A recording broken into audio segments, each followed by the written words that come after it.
Goeiedag, ek is Maurits Heineman. Ek kom van Bloemfontein af, waar ek vir 16 jaar dominee was. Voor dit was ek op Knysna en voor dit op Willowmore. Ek het in die Kaap groot geword, in die Strand, op Stellenbosch gestudeer.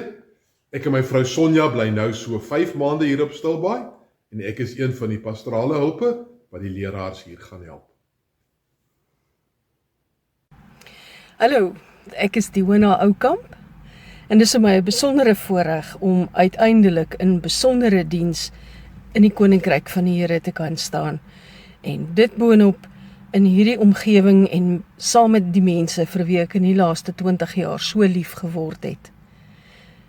Ek sien uit daarna om saam met julle 'n nuwe hoofstuk in Stilbaai NG Gemeente se boek te skryf. Goeiedag, ek is Skalk Coetzee en my vrou se naam is Dorette en ons bly die afgelope 2,5 jaar na ons aftrede in Parelberg gemeente, bly ons op Jongensfontein. Ek is bevoorreg om een van die hulpleraars van Stilbaai gemeente te wees en die wyke van die hawe en Jongensfontein is my pastorale verantwoordelikheid.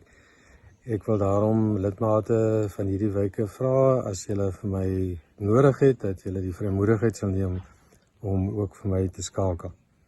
Ek is jammer dat ek nie self vandag daar kan wees nie, maar ons is baie bevoorreg om 'n bietjie in Namibië te kuier en ons beoog om daarom einde van Mei weer terug te wees. Groete hier van die Zambesi.